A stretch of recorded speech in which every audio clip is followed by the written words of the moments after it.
Shalom, selamat pagi, salam terkasih dan salam sejahtera buat kita semuanya, umat-umat yang selalu diberkati oleh Tuhan dimanapun kita berada pada kesempatan yang indah ini. Berjumpa kembali di renungan harian, kiranya sebelum mengawali setiap aktivitas kita, kita mendapatkan akan kesegaran khususnya di dalam rohani kita melalui perenungan ini. Mari kita berdoa.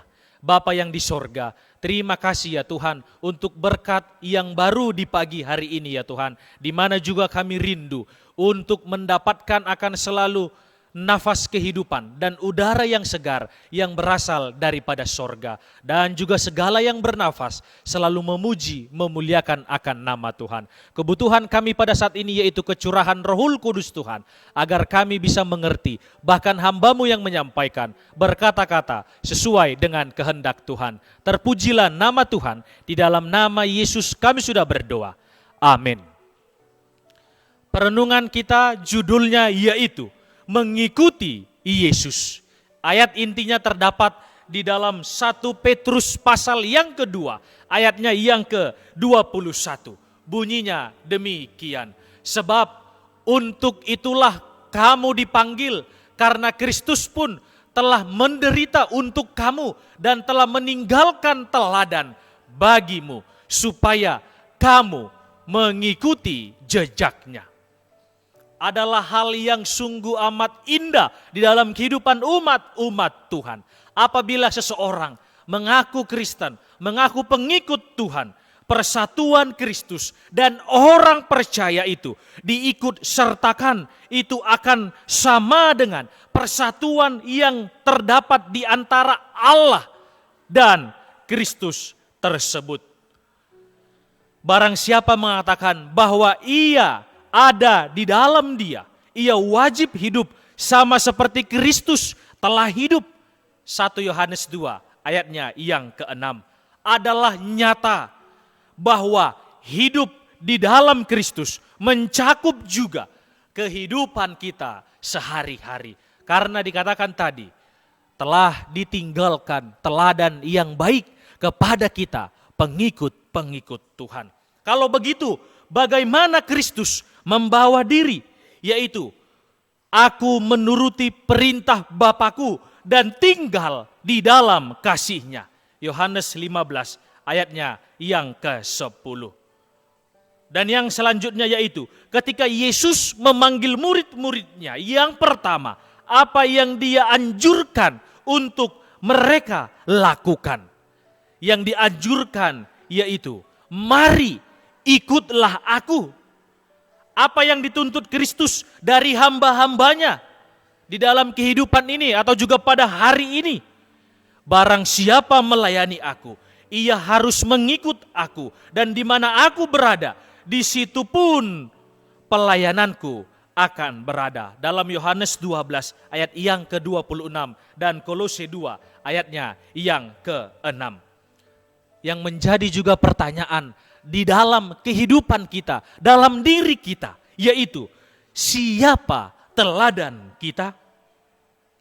Teladan kita ada terdapat di dalam ayat inti kita. Sebab itu kamu telah dipanggil, karena Kristus pun telah menderita untuk kamu dan telah meninggalkan teladan bagimu, supaya kamu mengikuti jejaknya. Supaya kita mengikuti jejak daripada orang tua kita yang sesungguhnya. Dan agar buah itu tidak jatuh jauh dari pohonnya, dengan kita selalu berserah kepada Tuhan kita tersebut. Apa yang menjadi tanggungan bagi kita sebagai umat-umat Tuhan, atau juga tanggungan orang yang mengikuti Yesus? Dikatakan Yesus berkata kepada murid-muridnya, siapa yang mau mengikut aku, ia harus menyangkal dirinya, memikul salibnya dan mengikut aku. Karena barang siapa mau menyelamatkan nyawanya, ia akan kehilangan nyawanya. Tetapi barang siapa kehilangan nyawanya karena aku, ia akan memperolehnya.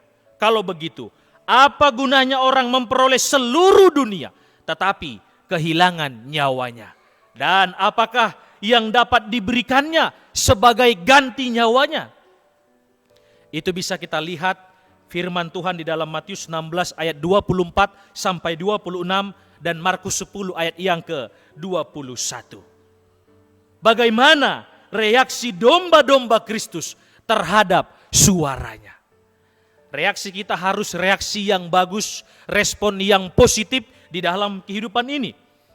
Domba-dombaku mendengarkan suaraku dan aku mengenal mereka dan mereka mengikut aku. Kalau kita mengetahui dan mau mengikuti akan Yesus ini, kita harus mau mendengarkan suara Tuhan dan mengenal akan lebih dalam lagi dengan hubungan-hubungan yang selalu kita bangun. Di mana inilah mengenai mengikuti akan Yesus tersebut. Sedangkan juga dalam kehidupan jasmani kita rindu juga apa yang dilakukan oleh orang tua yang terbaik. Kita rindu untuk mengikuti jejaknya. Asalkan juga yang positif di dalam kehidupan kita ini. Baik orang tua, baik suami istri, ataupun anak-anak, teman-teman kita. Dan juga di tempat pekerjaan ataupun pelayanan kita. Yang menjadi aplikasinya yaitu mengikut Yesus akan menuntut pengorbanan kita. Tidak ada tempat pertengahan. Demikian pula lah dikatakan, tiap-tiap orang di antara kamu yang tidak melepaskan dirinya dari segala miliknya tidak dapat menjadi muridku. Kita harus menyerahkan sepenuhnya ke dalam tangan pengasihan Tuhan saja. Agar apa yang Tuhan sudah berikan teladan kepada kita yang baik, yang positif, yang luar biasa, yang membangun akan orang lain. Bahkan juga bisa menyelamatkan akan banyak orang, jiwa-jiwa kepada Tuhan. Karena kita mengikuti teladan yang berasal daripada Yesus, yaitu dengan pertolongan yang berasal daripada sorga. Kiranya dengan perenungan ini kita dikuatkan dan kita disanggupkan untuk selalu mengikuti jejak daripada Sang Juru Selamat itu. Tuhan memberkati kita semua. Amin.